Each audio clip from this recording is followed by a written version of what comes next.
Hello बच्चों, कैसे हो? उम्मीद करता हूँ सब अच्छे होंगे, स्वस्थ होंगे, प्रसन्नचित्त होंगे और सवालों में व्यस्त भी होंगे। जैसा कि आपको पता है कि हमने पिछले लेक्चर के अंदर change in velocity and acceleration को पढ़ लिया था बच्चों। हाँ, एक्सेलरेशन से रिलेटेड मुझे कुछ क्वेश्चंस करवाने थे, तो आज उन क्वेश्चंस पर आएंगे हम। पर आपका अभ्यास बहुत ज़रूरी है। जितने ज़्यादा क्वेश्चन की प्रैक्टिस आप करेंगे, ग्रिप उतनी ही अच्छी होगी।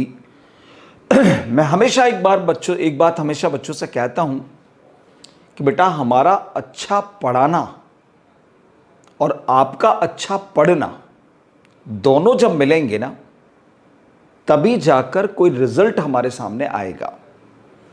केवल हम अच्छा पढ़ाएं और आप घर पर अच्छा नहीं पढ़ें तो उससे रिजल्ट नहीं आता है बच्चों, उससे रिजल्ट नहीं आता है।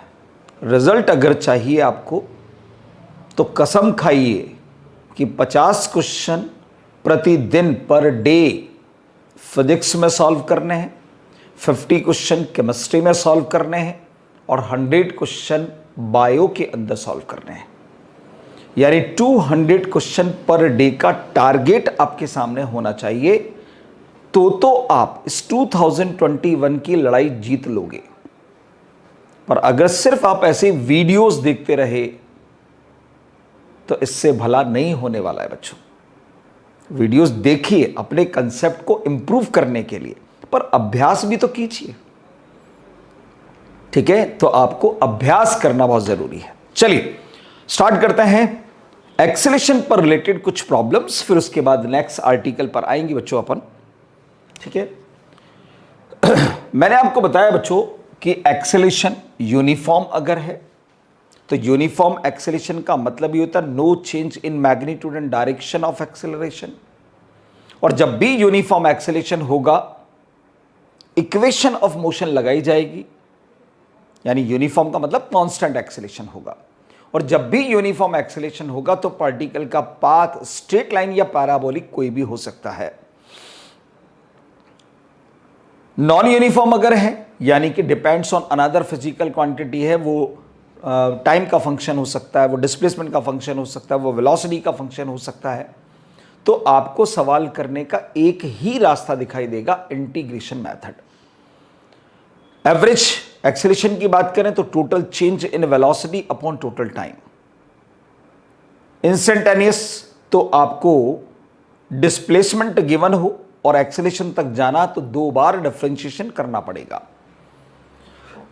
और बाकी रिटार्डेशन का कंसेप्ट आपको बता दिया गया था। चलिए क्वेश्चन पूछा गया बच्चों ऐसे, a particle moves in east direction with 10 meter per second, then moves in north direction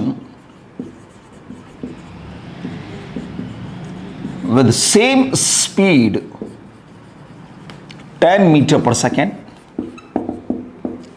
if time duration of this change is 10 second, find average acceleration of particle। ये सवाल है बच्चों हमारा। जो बोला है इसके अकॉर्डिंग डायग्राम बनाते हैं, सॉल्यूशन तैयार करते हैं बच्चों। North, south, east, west. Particle पहले कहां गया बच्चों? ईस्ट डायरेक्शन में, तो ये उसकी इनिशियल वेलोसिटी होगी ईस्ट में 10 मीटर पर सेकेंड। फिर बाद में कहां गया बच्चों? उसके बाद नॉर्थ में गया, तो ये उसकी फाइनल वेलोसिटी होगी 10 मीटर पर सेकेंड। और साफ लिखा हुआ है कि if time duration of this change, ये जो चेंज दिख रहा है आपको, उसका टाइम ड्यूरेशन आपको 10 सेकेंड ही दिया हुआ है और आपसे एवरेज एक्सेलरेशन पूछा जा रहा है। एवरेज एक्सेलरेशन का मैग्नीट्यूड नहीं बोला गया है, एवरेज एक्सेलरेशन बोला गया है। इसका मतलब है आपको विद डायरेक्शन कंसेप्ट को अप्लाई करना पड़ेगा बच्चों। तो एवरेज एक्सेलरेशन क्या होगा बच्चों? Total change in velocity upon total time, यानी कि delta V vector upon delta T, या कहो final velocity vector minus initial velocity upon time T. तो ध्यान से देखें, एवरेज एक्सेलरेशन, फाइनल वेलोसिटी को आप लिखेंगे बच्चों 10 जे कैप, क्योंकि वो नॉर्थ की तरफ है। इनिशियल वेलोसिटी को आप लिखेंगे 10 आई कैप, टाइम की वैल्यू भी 10 है अपने पास में, तो कुल मिलाकर आएगा जे कैप माइनस आई कैप। अब इसका मैग्नीट्यूड आप बता सकते हैं आराम से, वह आ जाएगा √2 मीटर पर सेकेंड स्क्वायर के बराबर। मैग्नीट्यूड निकालना आपने सीख रखा है। क्वाड्रेंट देखिए, on the behalf of sign of i cap and j cap, j cap is positive, i cap is negative, second quadrant बनेगा बच्चों। सेकेंड क्वाड्रेंट का मतलब होता है north west quadrant, north west quadrant हमारा बन रहा है। एंगल की बात करेंगे, tan theta is equal to coefficient of j cap upon coefficient of i cap 1 आया, तो थीटा की वैल्यू 45 बनेगी। क्वाड्रेंट और एंगल के बेसिस पर आप डायरेक्शन को लिखते हैं बच्चों, तो डायरेक्शन यहां पर बनेगी, सेकेंड क्वाड्रेंट है तो वेस्ट हॉरिजॉन्टल से 45 डिग्री नॉर्थ की तरफ, या नॉर्थ से 45 डिग्री वेस्ट की तरफ। अगर दो डायरेक्शन के बीच में एंगल 45 है तो बाइसेक्टर ही होता है, तो इसको आप वेस्ट नॉर्थ भी लिख सकते हो या नॉर्थ वेस्ट भी लिख सकते हो। ये पहली तरीके का सवाल। सवाल ऐसा भी पूछा गया बच्चों, अगले सवाल को देखिएगा।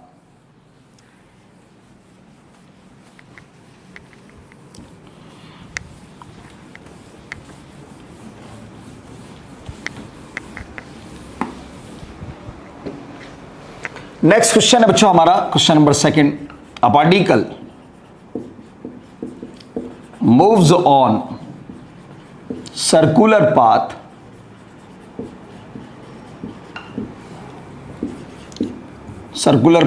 of radius 5 meter with uniform speed 5 meter per second. Find average acceleration when particle covers quarter revolution. Quarter revolution जब पूरा कर लेगा तब उसका एवरेज एक्सेलरेशन आपको बताना होगा। सर्कुलर पाथ दिया हुआ है बच्चों, 5 मीटर रेडियस का है। मान लो कि पार्टिकल की इनिशियल पोजीशन यहां पर है, ये इस डायरेक्शन में मूव कर रहा है, तो क्वार्टर रिवॉल्यूशन इस पोजीशन पर जाकर पूरा हो जाएगा बच्चों। तो इस पर्टिकुलर इंस्टेंट पर जो इनिशियल वेलोसिटी है 5 मीटर पर सेकेंड दे रखी है आपको, यूनिफॉर्म है, वो वेलोसिटी नहीं, स्पीड यूनिफॉर्म है। इसका मतलब मैग्नीट्यूड में चेंज नहीं है। तो यहां पर आकर फाइनल वेलोसिटी टेंजेंशियल इधर की तरफ होगी, पर मैग्नीट्यूड 5 मीटर पर सेकेंड ही होगा। अब आपको यहां पर पहले निकाल देना चाहिए चेंज इन वेलोसिटी का मैग्नीट्यूड। आपको मैंने कंसेप्ट बताया था कि अगर सेम मैग्नीट्यूड हो और आपको सर्कुलर पाथ दिया हुआ है तो 2v sin θ/2 से आप चेंज इन वेलोसिटी का मैग्नीट्यूड निकाल कर दे सकते हो। यहां पर v की जगह पर 5 दिया हुआ बेटा, और एंगल इनके बीच में, जो एंगल रेडियल वेक्टर के बीच में बनेगा वही वेलोसिटी वेक्टर के बीच में बनेगा 90 डिग्री, यानी कि यहां 45 डिग्री हो जाएगा। 90/2 करोगी तो 45, sin 45 की वैल्यू √1/√2 होती है। तो जवाब आपका 5√2 मीटर पर सेकेंड। ये तो चेंज इन वेलोसिटी आपको मिला, पर एवरेज एक्सेलरेशन निकालने के लिए आपको टाइम ड्यूरेशन की और जरूरत है बच्चों। पर टाइम तो सवाल में कहीं दिया हुआ नहीं है, पर उसने क्वार्टर रिवॉल्यूशन के अंदर कितना टाइम लगाया। तो टाइम इक्वल्स टू अपने को मालूम है बच्चों, डिस्टेंस अपॉन स्पीड किया जा सकता है। डिस्टेंस जो होगा क्वार्टर रिवॉल्यूशन का, एक पूरे चक्कर का डिस्टेंस होता है 2πr, और ये केवल 1/4 पार्ट है, तो πr/2 डिस्टेंस बनेगा πr/2, स्पीड है v, तो ये बन जाएगा बच्चों πr/2v। r की जगह पर 5 मीटर है और v की जगह पर भी 5 दे रखा है, 5 से 5 कट जाएगा, π/2 आपको टाइम ड्यूरेशन मिलेगा सेकंड के अंदर। बस आ गया एवरेज एक्सेलरेशन का मैग्नीट्यूड। चेंज इन वेलोसिटी के मैग्नीट्यूड में टाइम ड्यूरेशन से डिवाइड कीजिए, 5√2 डिवाइडेड बाय पाई बाई 2, तो आप लिख सकते हो 10√2 अपॉन पाई मीटर पर सेकंड स्क्वायर के बराबर। समझ में आ गया होगा आपको, अच्छा सवाल। चलिए बच्चों, अब जो सवाल आते हैं बच्चों, इंटीग्रेशन के सवाल ज्यादातर आते हैं। ठीक है, एक्सेलेरेशन वेरिएबल आपको देगा, इंटीग्रेशन आपको, जैसे एक सवाल मैं करवाता हूं, पूछा हुआ सवाल है,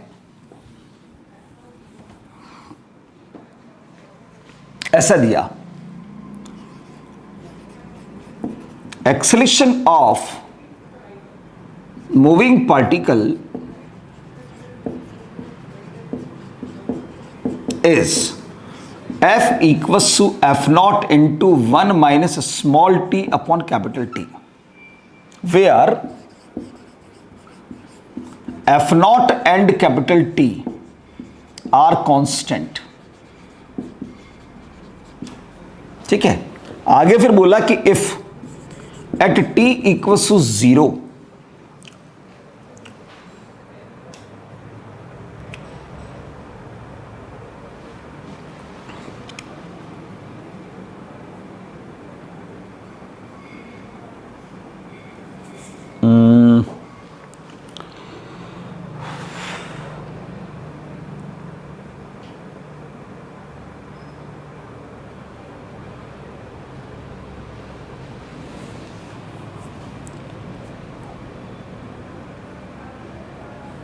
पूछा था, शायद वेलोसिटी पूछा था।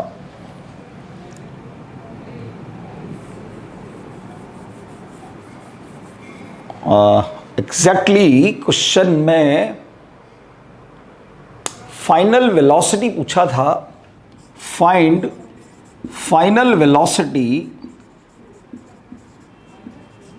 व्हेन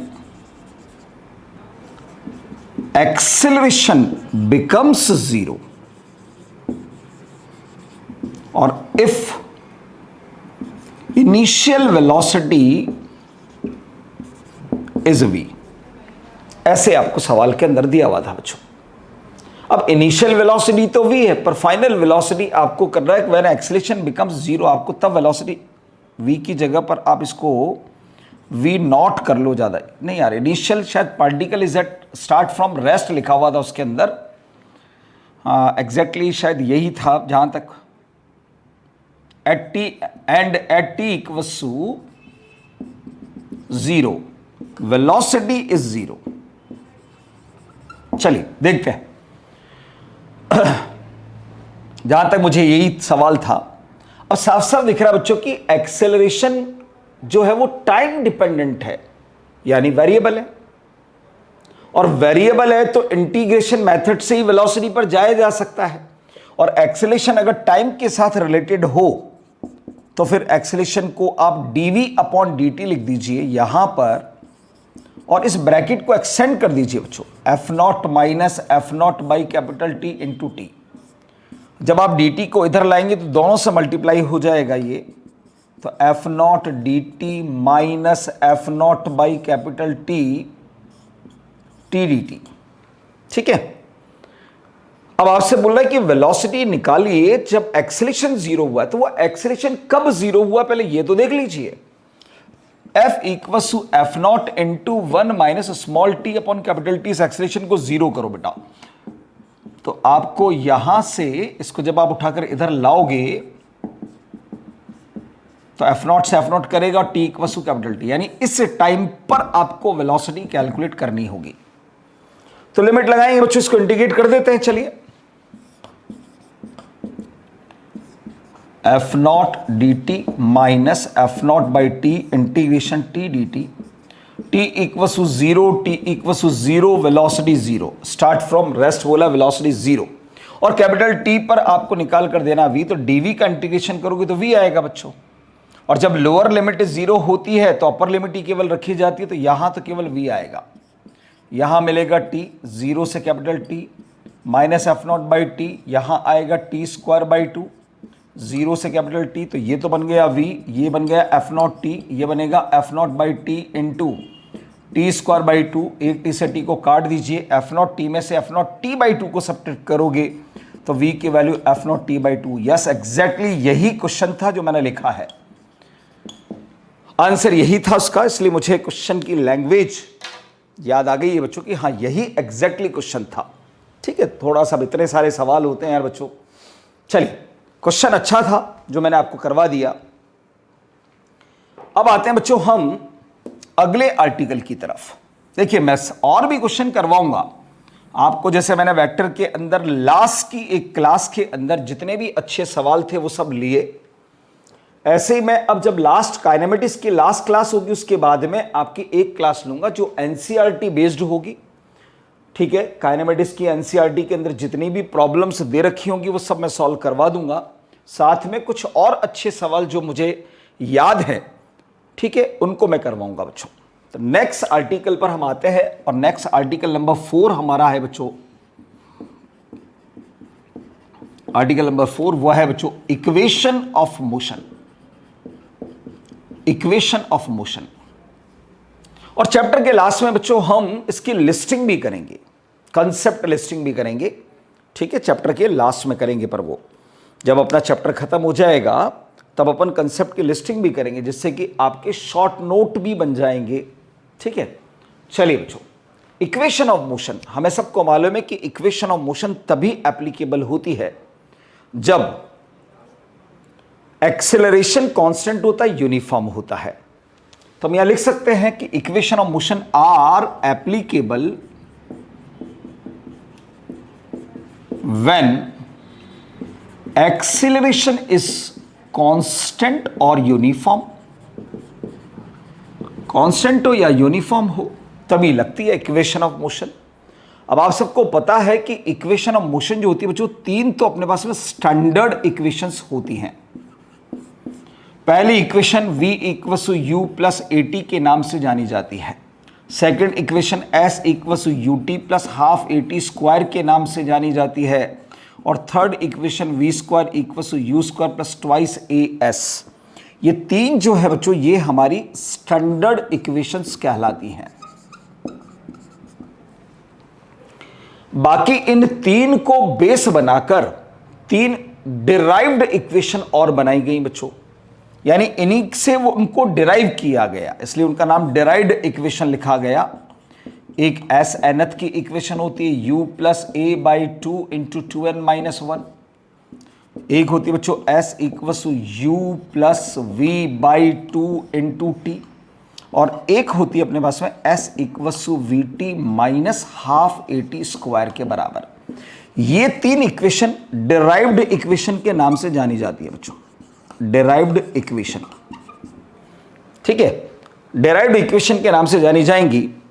अब इन इक्वेशन में सबसे बड़ी प्रॉब्लम क्या है बच्चों को मैं बता देता हूं। सबसे बड़ी प्रॉब्लम होती है कि सर हम क्वेश्चन तो सॉल्व कर लेते हैं, पर हम एक बार में ये आइडेंटिफाई नहीं कर पाते कि कौन से सवाल में कौन सी इक्वेशन लगेगी। बोला सर ये बड़ी प्रॉब्लम है हमारे लिए, क्वेश्चन तो हम कर लेते हैं पर टाइम भी लगता है थोड़ा सा, पर जैसे कि आप सवाल को पढ़ते ही बता देते हो कि इस सवाल के अंदर ये इक्वेशन लगेगी, पर सर ऐसे हमें पता नहीं चलता।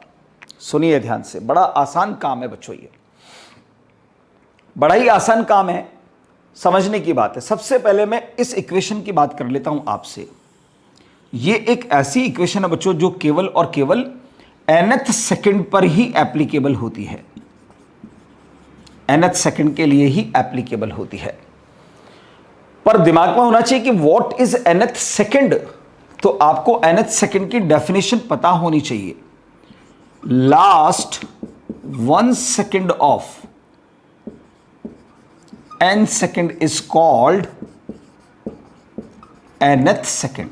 क्या मतलब है समझो, कि मान लो कि कोई पार्टिकल यहां से मोशन करता है a से, यहां t इक्वस टू 0 है और यहां t equals to n second है, यानी टोटल टाइम n सेकंड है।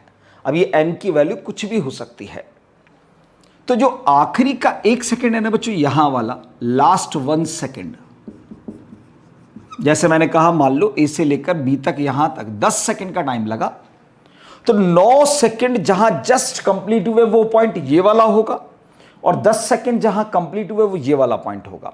तो ये आखिरी का 1 सेकंड होगा, यही आखिरी का 1 सेकंड nth सेकंड कहलाता है। तो ये केवल इस आखिरी के 1 सेकंड के लिए ही एप्लीकेबल होती है ये इक्वेशन, लास्ट के 2 सेकंड के लिए एप्लीकेबल नहीं है। ठीक है ना, कि लास्ट के 2 सेकंड के लिए लगाएं सर तो यहां पर 2 कर देंगे एन की जगह पर, ऐसा नहीं होगा बच्चों। केवल और केवल लास्ट के 1 सेकंड के लिए ही एप्लीकेबल होगा। तो ये इक्वेशन तो ऐसी है जो कि जिसको मैं कहता हूं अल्लाह की गाय। अल्लाह की गाय मतलब बहुत सीधी इक्वेशन है, जो सवाल को पढ़ते ही समझ में आ जाता है कि ये इक्वेशन आपकी लगानी है। जैसे सवाल के लास्ट लाइन में लिखा होगा distance traverse by particle in 7th second. अब 7th सेकंड का मतलब क्या हुआ? 7th सेकंड का मतलब हुआ कि टोटल मोशन 7 सेकंड तक हुआ, 7 सेकंड तक, और उसका जो आखिरी 1 सेकंड है 6 और 7 के बीच वाला, वो टाइम कहलाएगा 7th सेकंड। तो उस पर्टिकुलर 7 सेकंड में कवर्ड डिस्टेंस हमें कैलकुलेट करनी है। तो जो भी u दे रखा होगा वो, एक्सीलरेशन जो दे रखा होगा वो, और n की जगह पर 7 पुट कर दीजिए, तो आखिरी के 1 सेकंड के अंदर आपको मिल जाएगी डिस्टेंस। जैसे इस पर सवाल पूछा गया था बच्चों, मैं सवाल बता देता हूं एक इस पर भी। सवाल ऐसे था, particle start from rest, moves with uniform acceleration, find the ratio of distances covered by particle in last 5th second to 3rd second। तब आपको साफ साफ दिख रहा है स्टार्ट फ्रॉम रेस्ट मतलब u तो 0, तो ये तो 0 हो गया। एक्सेलेरेशन यूनिफॉर्म है, वैल्यू पता नहीं है तो आप a ही मानकर चलिए। अब आप n की जगह पर एक बार रखो 5 और एक बार रखो 3, तो पहली डिस्टेंस s 5th निकाल देता हूं मैं आपके लिए। a/2 यहां रखोगे 5, 5 2 10, 10 में से एक गया 9, मतलब 9a/2। फिर आप s 3rd निकाल दीजिए बच्चों, a/2 तो आएगा ही सही, यहां n की जगह 3 पुट कर दो तो 5a/2 आ गया बच्चों। अब आपको इन दोनों डिस्टेंस का रेशियो बताना है, s 5th और s 3rd का। तो a/2 से a/2 कट जाएगा बच्चों, 9/5 आपका आंसर ये लीजिए। इतनी आसान इक्वेशन होती है ये वाली। तो इस इक्वेशन की तो आइडेंटिफिकेशन मैंने आपको बता दी, तो इसको मैं यहां से हटा देता हूं। अब खेल रह गया हमारा सिर्फ इन 5 इक्वेशन का बच्चों। ठीक है, इन 5 इक्वेशन का खेल है, इनको जरा समझ लीजिएगा आप जरा ध्यान से। आप अगर गौर से देखें तो इन 5 इक्वेशन में टोटल 5 क्वांटिटीज आपको मिलेंगी, u, v, a, s और t। इन 5 क्वांटिटीज का ही खेल है। u कहलाती है बच्चों हमारी इनिशियल वेलोसिटी, v होती है फाइनल वेलोसिटी, a होता है कांस्टेंट एक्सेलरेशन, s होता है डिस्प्लेसमेंट और t होता है टाइम। ये डिस्टेंस नहीं होता, ध्यान रखना बच्चों, डिस्प्लेसमेंट होता है। ये 5 क्वांटिटीज हैं। तो आप तो hit and trial method use करते हो कि यार कभी पहली इक्वेशन लगा कर देख लिया, कभी तीसरी इक्वेशन लगा कर देख लिया, सवाल हो गया तो ठीक, नहीं हुआ तो बोले यार ये इक्वेशन नहीं लगने वाली थी, कोई और लग रही होगी, दूसरी इक्वेशन से ट्राई करते हो आप। ऐसा नहीं है।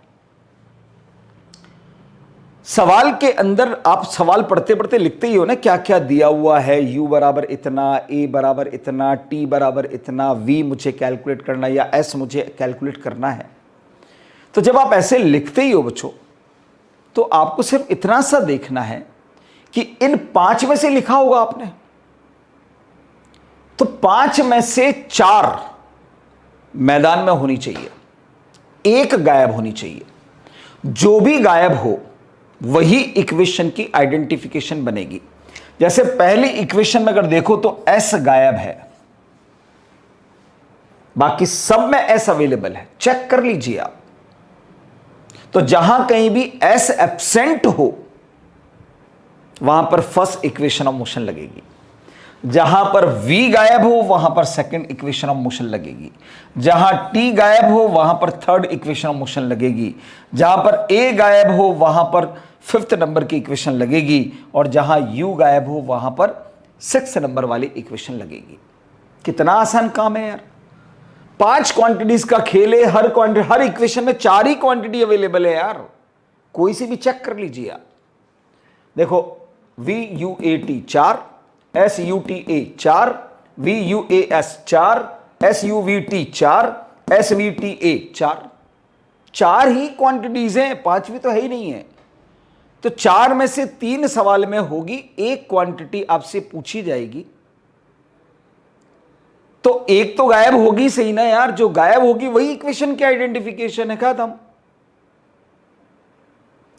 और वैसे भी इन 2 इक्वेशन को आप कभी यूज ही नहीं करते हो।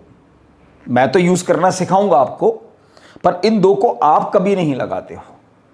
आप केवल इन 3 से या फिर SNF वाली इक्वेशन से ही काम चलाते हो। तो मैं आपको एक काम की बात बताता हूं। आप इन 3 इक्वेशन की आइडेंटिफिकेशन एक और मैं आपको बता देता हूं, सिर्फ इन 3 की, जो सवाल की आखिरी लाइन के अंदर गिवन होता है। पहली identification, if t is a given और v आपको कैलकुलेट करना हो, और v is given, vice versa भी ये ध्यान रखना, और t आपको कैलकुलेट करना हो, तो फिर फर्स्ट ही लगाना v equal to u plus at। Time देकर वेलोसिटी या वेलोसिटी देकर टाइम, तो फर्स्ट इक्वेशन ऑफ मोशन। दूसरा, टाइम देकर डिस्प्लेसमेंट और डिस्प्लेसमेंट देकर टाइम, तो आपको सेकंड इक्वेशन ऑफ मोशन लगानी है। तीसरी, अगर डिस्प्लेसमेंट देकर वेलोसिटी और वेलोसिटी देकर डिस्प्लेसमेंट पूछ लेता है आपसे, तो third equation v square equal to u square plus twice as। ये दो आइडेंटिफिकेशंस मैंने आपको बता दी हैं बच्चों, और दोनों ही आइडेंटिफिकेशन हर सवाल में एप्लीकेबल है। तो जब सवाल करेंगे अपन, मैं आपको बताऊंगा कि कैसे आपको इक्वेशंस को आइडेंटिफाई करना है। चलिए, एक काम की बात तो ये बता दी बच्चों, अब दूसरी काम की बात और समझ लीजिए। मैंने आपसे अभी अभी बताया कि इक्वेशन ऑफ मोशन जो है बच्चों, वो 5 क्वांटिटीज का खेल है, खेल। और वो 5 क्वांटिटीज कौन कौन सी हैं? U V A S T, U V A S और T। आपको बताइए ये क्या चीज थी बच्चों? Initial velocity. ये क्या था? Final velocity. ये क्या था? एक्सेलरेशन। ये क्या था? डिस्प्लेसमेंट। ये क्या था? टाइम। केवल यही एक ऐसी क्वांटिटी जो स्केलर है, बाकी की ये चारों वेक्टर है बच्चों। अब ये 5 में से 4 क्वांटिटीज वेक्टर हैं बच्चों, फिर भी आप इक्वेशन को जब लिखते हो तो स्केलर फॉर्म में ही लिखते हो। क्यों? तो रीजन है उसके पीछे। All these equations are represent one dimension motion. मैंने ये बोला है कि all these equations are represent one dimension motion. मैंने जो बोला है वही याद रखना। मैंने ये नहीं बोला कि all these equations are applicable only in one dimension motion. मैंने ये नहीं बोला है। मैंने बोला है all these equations are represent one dimension motion, but they are also applicable in 2 dimension motion, but in vector form. ठीक है, 2 डायमेंशन मोशन में भी एप्लीकेबल है, पर वेक्टर फॉर्म के अंदर एप्लीकेबल है बच्चों। चलिए भाई, इक्वेशन ऑफ मोशन में इससे ज्यादा थ्योरेटिकल पार्ट नहीं है बच्चों। अब तो इसके क्वेश्चन की बात करते हैं। कुल 6-7 में क्वेश्चन कराऊंगा, ठीक है, तो आपको चीजें समझ में आना शुरू हो जाएंगी। और कुछ 2-3 स्टैंडर्ड क्वेश्चन करवाऊंगा, यानी कुल मिलाकर 9-10 सवाल होंगे बच्चों। ठीक है, तो आज जितने हो जाते हैं आज कर लेते हैं, बाकी के बचे हुए कल करेंगे हम। पहला सवाल सुनिएगा। अ पार्टिकल ऑफ मास, गलतियां समझना है, मास 1 kg moves along positive x axis with velocity 3 meter per second, a constant force of 4 Newton is acting on particle along positive y direction. Find velocity and displacement after 1 second. ये सवाल है हमारा, समझिएगा ध्यान से। पहले डायग्राम बनाओ, ये एक्स एक्सिस से बताओ, ये वाई एक्सिस है। सपोज ये एक कोई भी बॉडी पार्टिकल है जिसका मास 1 kg है और ये पॉजिटिव एक्स एक्सिस के अलोंग 3 मीटर पर सेकेंड से मूव कर रही है, और इस बॉडी पर एक वाई एक्सिस के अलोंग कांस्टेंट फोर्स 4 न्यूटन का अप्लाई किया गया। फोर्स मालूम हो, मास मालूम हो, तो एक्सेलरेशन मालूम है, और फोर्स जिस डायरेक्शन में होगा एक्सेलरेशन उसी डायरेक्शन के अंदर होगा। तो ये 4 मीटर पर सेकेंड स्क्वायर ही आएगा, क्योंकि 4/1 करोगे 4 ही आएगा। अब आपसे पूछा गया कि v भी कैलकुलेट करना है, s भी कैलकुलेट करना है आफ्टर t = 1 सेकेंड। ये तो हमारा सवाल का पूरा खांचा मैंने डायग्राम में तैयार कर दिया। अब अभी आपको बताया कि टाइम देकर वेलोसिटी पूछे तो फर्स्ट, टाइम देकर डिस्प्लेसमेंट पूछे तो सेकेंड। अब जैसे मैंने कहा इक्वेशन ये लगी कि बच्चा तुरंत लिखता v = u + at, बोले u की जगह पर 3, a की जगह पर 4, t की जगह पर 1, 7 ऑप्शन में भी होता, बच्चा टिक कर देता और उसको -1 मार्क्स गिफ्ट में तैयार मिलते हैं। अरे भाई डायग्राम चिल्ला चिल्ला के बता रहा है, क्वेश्चन की लैंग्वेज चिल्ला चिल्ला के बता रही है कि वेलोसिटी x डायरेक्शन में है, एक्सेलरेशन y डायरेक्शन के अंदर है, तो ये 2 डायमेंशनल का सवाल हुआ, ये 1 डायमेंशन का सवाल नहीं है। और equation of motion 1 dimension motion में ही एप्लीकेबल नहीं होती है, 1 डायमेंशन मोशन को रिप्रेजेंट करती है। पर अगर 2 डायमेंशन मोशन का सवाल हो तो आपको इक्वेशन को वेक्टर फॉर्म में यूज करना चाहिए। तो गलती समझ में आ गई होगी आपको। v vector = u vector + a vector × t। u vector की वैल्यू लिखोगे 3i कैप, क्योंकि ये x एक्सिस के अलोंग है, एक्सेलरेशन y डायरेक्शन के अलोंग है 4j कैप, टाइम की वैल्यू 1 सेकेंड है, तो v वेक्टर की वैल्यू मिली है आपको 3i कैप + 4j कैप। अब आप इसका मैग्नीट्यूड बता दीजिए, आपका आंसर बिल्कुल परफेक्ट आएगा 5 मीटर पर सेकेंड। समझ गए गलती। दूसरा देखो, वेक्टर फॉर्म में लगाना है, ध्यान रखना, u vector t + ½ a vector t²। Displacement निकालना है, u की जगह पर 3i कैप, टाइम की जगह पर 1 सेकेंड, हाफ a वेक्टर की जगह 4j कैप, टाइम की जगह पर 1 का स्क्वायर, तो s वेक्टर की वैल्यू मिलेगी बच्चों 3i कैप + 2j कैप। इसका मैग्नीट्यूड निकाल दीजिए, √13 मीटर आ जाएगा बच्चों, √13। ये हमारा परफेक्ट आंसर होगा। अगर आपने स्केलर फॉर्म में लगा दी इक्वेशन, तो यहां देखो 7 आया था बच्चों, यहां देखोगे तो कितना हो जाएगा 3 + 1 मतलब 3i कैप, मतलब 3 तो ये आ गया और 2 ये आ जाएगा, 3 और 2 5 हो जाएगा, जबकि आंसर कितना √13 है। मारे जाएंगे सवाल के अंदर हम, ठीक है। तो सवाल को ध्यान से पढ़कर काम करना है। 2 डायमेंशन का हो तो इक्वेशन ऑफ मोशन को वेक्टर फॉर्म में ही करना पड़ेगा, ठीक है। चलिए अगले सवाल पर आते हैं बच्चों।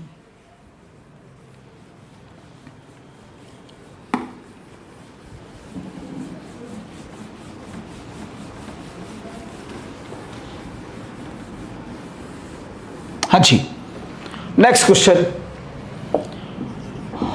अ particle start from rest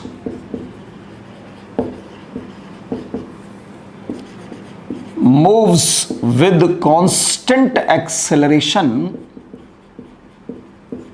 for 20 seconds if it covers s1 distance in first 10 seconds, then s2 distance in next 10 second find the relation between S1 and S2। देखिए बहुत फेमस सवाल है ये वाला, और आंसर भी सबको पता होता है S2 = 3S1, क्योंकि हर टीचर करवाता है सवाल, पर कंसेप्ट है इसलिए मुझे भी करवाना पड़ रहा है बच्चों। ठीक है, देखिए डायग्राम बनाते हैं। सबसे पहले तो बोला है कि पार्टिकल स्टार्ट फ्रॉम रेस्ट, तो आपको U = 0। Moves with constant acceleration, तो ये लीजिए साहब कांस्टेंट एक्सेलेरेशन लिख दिया यहां पर। 20 सेकंड तक चला है, जिसमें से पहले 10 सेकंड के अंदर उसने S1 डिस्टेंस को कवर किया है, अगले 10 सेकंड के अंदर S2 डिस्टेंस को कवर किया है, और S1 और S2 के बीच में आपको रिलेशन बताना है। तो दोनों की वैल्यूज कैलकुलेट करनी पड़ेगी बच्चों। मान लो ये A से स्टार्ट हुआ था, A से B और B से C, दो इंटरवल्स है मेरे पास और दो ही अननोन है, तो S1 भी कैलकुलेट करना पड़ेगा और S2 भी। टाइम देकर डिस्प्लेसमेंट, तो सेकंड इक्वेशन ऑफ मोशन लगानी पड़ती है बच्चों। तो पहले ए बी के लिए लगा देता हूं, S = हाफ AT² लगाऊंगा, क्योंकि U तो 0 मुझे नजर आ रहा है। तो यहां S1 आएगा बच्चों हाफ, A की वैल्यू पता नहीं, T की जगह पर 10 सेकेंड है, तो स्क्वायर किया तो S1 की वैल्यू 50A आ जाएगी बच्चों। अब इसमें सबसे काम की बात यह है कि अगला इंटरवल B से C तक है, पर मैं हमेशा बच्चों को कहता हूं कि आपको B से C तक काम नहीं करना है, आपको काम करना है A से C तक के लिए। तो आप देखिए फॉर AC, तो अगेन S = हाफ AT² ही लगाएंगे, U तो 0 है। अगेन आप लगाएंगे S = हाफ AT², U तो 0 ही है आपके पास में। ठीक है, तब U जब 0 है तो उस कंडीशन में आपको लगाना पड़ेगा यहां पर पूरा इंटरवल A से लेकर C तक के लिए आप काम कर रहे हैं। तो A से C तक के लिए जब काम करोगे तो A से C तक का टोटल डिस्टेंस कितना बनेगा? S1 + S2 बनेगा, और टाइम टोटल बनेगा 20, और S1 की वैल्यू आप निकाल चुके हो 50। तो यहां 50A + S2 बराबर यहां आएगा बच्चों 20 का स्क्वायर 400 हो जाएगा, तो 200A आ गया। तो यहां से S2 की वैल्यू आएगी 150A। ये हमारी सेकंड इक्वेशन, ये हमारी फर्स्ट इक्वेशन। अब आप S1/S2 कर दीजिए तो आपको 1/3 मिलेगा, तो S2 की वैल्यू आपको 3S1 के बराबर मिल जाएगी बच्चों। एक तरीका यह था इस सवाल को सॉल्व करने का। ठीक है, एक तरीका और बताता हूं आपको इस सवाल को सॉल्व करने का बच्चों, समझिएगा ध्यान से। यहां पर आप अगर गौर करें तो आपको एक्सेलरेशन कांस्टेंट तो बोला पर वैल्यू नहीं दी है। और देखिए आप, मैं क्या करता हूं हमेशा, हर इंटरवल का इनिशियल और फाइनल पॉइंट पकड़ लेता हूं। जैसे मुझे इनिशियल की वेलोसिटी पता है, अब 10 सेकंड के बाद इस बी पॉइंट की वेलोसिटी क्या होगी, तो यहां पर मैं VB = लगाता हूं U + AT। फर्स्ट इक्वेशन ही लगानी है हमेशा, हर जिस भी पॉइंट पर वेलोसिटी निकालनी है आपको फर्स्ट इक्वेशन ऑफ मोशन ही लगानी है, ध्यान रखना। ठीक है, तो U कितना है बच्चों? 0 है, और A तो A ही है, और T की जगह पर 10 है, तो VB की वैल्यू बन गई 10A के बराबर। ठीक है, ऐसे ही आपको VC भी कैलकुलेट कर लेना है। इंटरवल हमेशा स्टार्ट से ही कैलकुलेट करना, ध्यान रखना। U 0 है, अब टाइम कितना हो गया? 20, तो यह 20A आ जाएगा, क्योंकि A तो कांस्टेंट ही है ना। ऐसे आपने हर इंटरवल की इनिशियल फाइनल को कैलकुलेट कर लिया। अब आप पकड़ो पहले AB इंटरवल, समझना, और आप लगाइए अब इस इंटरवल के लिए 5वें नंबर की जो इक्वेशन है S = U + V/2 × T। हर इंटरवल के लिए लगानी है ये आपको। ठीक है, तब आपको AB के लिए, तो AB के लिए कितना S है भाई? S1 है। U कितना है? 0 है। V कितना आया बच्चों? 10A/2, टाइम कितना है? 10। तो देखो 2 से 10 5 बार कटेगा, और S1 की वैल्यू कितनी आ गई? 50A आया। ऐसे आप BC के लिए कैलकुलेट कर लो। वही again s equal to u plus v by two into t. B और सी, बी इनिशियल होगा, सी फाइनल होगा। तो बी पर देखो ये है, बी पर इतना और सी पर इतना, दोनों का सम करना है यहां पर आपको, तो यहीं पर कर लो। 10a प्लस 20 30a आएगा, या 30a बाई 2, टाइम कितना है 10 सेकेंड का, 2 से 10 को 5 बार काट दीजिए, 150a। ये लो आप S2, अगेन वही आंसर आ जाएगा। S1 अपॉन S2 कर दो, 1/3 आएगा, S2 इक्वल टू 3S1 आ जाएगा, वही आंसर आ गया। तो ये ऐसे भी किया जा सकता है, पर ये मेथड मुझे ज्यादा अच्छा लगता है। क्यों? क्योंकि इसमें एक एब्सेंट जो क्वांटिटी है वो अपने आप ही यहां पर कैंसिल आउट हो जाती है। ठीक है, तो ये पांचवी इक्वेशन जो है वो ज्यादा बेनिफिशियल है, पर बच्चा इसको लगाता नहीं है। पर तरीका मैंने आपको सिखा दिया है कैसे आपको लगाना है। ठीक है, यहीं पर बच्चों एक गैलीलियन थ्योरम आ जाती है कि अगर मान लो कि ये पार्टिकल 20 की जगह 30 सेकंड तक चल रहा होता, ठीक है, 20 की जगह 30 सेकंड तक चल रहा होता, मान लो एक 10 सेकंड का और इंटरवल आ जाता, तो आपने अभी देखा कि S1 की वैल्यू 50A आई, S2 की वैल्यू 150A आ गई, तो S3 की वैल्यू कितनी आएगी? वो भी 250A आएगी बच्चों, क्योंकि यहां पर 30A आया था, 10 सेकंड और बढ़ गया तो 40A आ जाएगा, 30A और 40A 70A आ गया, 70A बाई 2 इंटू 10, तो यह 5 आ जाएगा। ठीक है, तो 7 पंजे 35, 350A सॉरी। अच्छा, उससे पर्टिकुलर इंटरवल की 1 3 5, ठीक है, 250A बिल्कुल सही है। चाहो तो निकाल कर देख लो, कोई दिक्कत नहीं है। यहां पर अपने बस में VB आया था 10A के बराबर, यहां पर VC आया था 20A के बराबर, या 30A 50 आएगा ना, सॉरी VC की वैल्यू 30A आ जाएगा, तो दोनों को ऐड कर लो, 50A आ गया, तो यह 50A बाई 2 ही मतलब 50A को 5 से मल्टीप्लाई कर दो, 250A आ जाएगा। क्लियर है?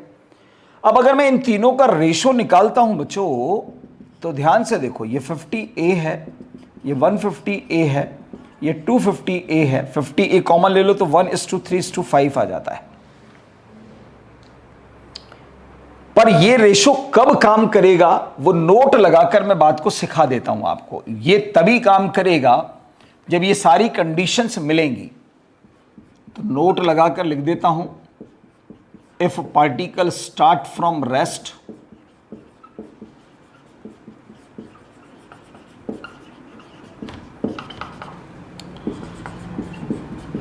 moves under constant acceleration,